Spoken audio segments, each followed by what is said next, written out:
It's about time someone classed up this side. I love the whole suit thing. I tell you, no shirt, no silly goose here. All right, let's first talk about it. I'll start with you, Ryan, and the Buffalo Bills. What was your takeaway from London? Because that performance, I'm not really sure what to make of it. Yeah, I think for me, the takeaway is that I think they need to rethink any future trip they go to London and think through the logistics of the whole situation. Yes, Tottenham is not good. Right, yeah. It's come to light that the Bills went later in the week, tried to stay up as late as they could on Saturday and try to adjust as quickly as possible. Now, I understand McDermott said that they referred to their sports science team.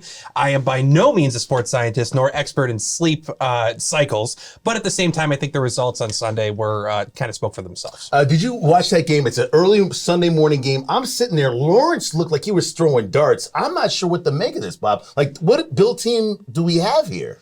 Trevor Lawrence is my fantasy quarterback. So you're extremely happy about his results. I'm telling you, I tell you what, I view football games a little differently than most. Yeah. I watch the ball and I watch players mostly. Yeah. I don't watch the play itself. Yeah. So when I look at Josh Allen when he comes out of the tunnel, I can tell when there's going to be a slow start. His eyes are huge. Mm-hmm. It just looks like he needs time to get moving and going. Yeah. Always the slow start. I can anticipate when that's going to happen just by his facial features. And then on the other side, you look at Trevor Lawrence, and he was engaged, he was focused, he was laser driven. But these guys are multimillionaires. The excuse of getting there too late, unacceptable when we're paying for tickets and we're paying salaries. Figure it out. That can't be an excuse. You lost the game. It's so bizarre too, in the sense that this is not the first time teams have left the country to play football before. So you would think so to travel, and the taskmaster that is their head coach with McDermott, he's got schedules set up in advance, ready to go. So not being prepared, to Bob's point, is a really good point in the sense that how could you let Jacksonville do this to you again? Yeah, I mean, like you said, second time this has happened in the last 3 years. It may be that Jacksonville just has Buffalo's number, has Josh Allen's number. I mean, I get it. I think that there's no one that could plan better, in my opinion, than Sean McDermott. Agreed. Definitely laid an egg this past Sunday. I want to stay with you, that Matt Milano injury. I saw it. It's very scary. You hate to see that happen early on. Did that do anything to the Bills? I know he plays defense, but did that do anything to the team's psyche?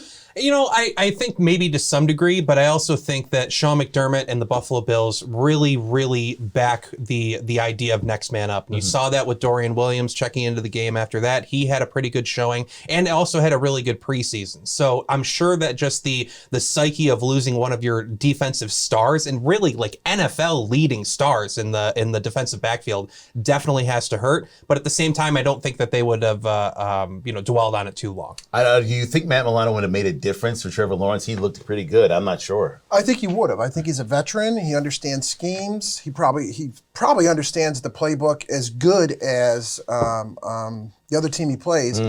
My concern is the three key people on defense to me are always your two rush ends, your two D ends. They blow up plays. They pressure the quarterback, and your middle linebacker. He calls all the plays on the defense. There's a difference to that. Jermaine Edmonds last year was a beast when he played for the Bills, right?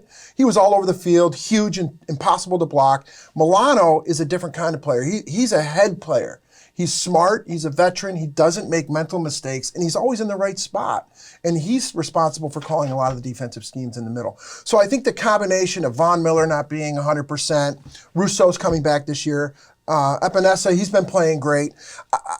The pieces haven't been together all at once for the entire season on the Bills' defense. They need to get healthy as the season goes, because they will make a playoff run. They will make a playoff run. Any questions or concerns about the offense? Because I think a lot of people were sort of like, wait a minute, we're a better team than this. Look what we've done to Miami. Look what we did to Washington. And how can we not show up every once in a while? Like the Jets game. They should have won that game, but they didn't. Yeah. I mean, long-term concerns, not really. I look at this game this past Sunday as an outlier. If there's the similar issues this Sunday night against the Giants, then there may be cause for concern there. But I really look at this as an isolated incident.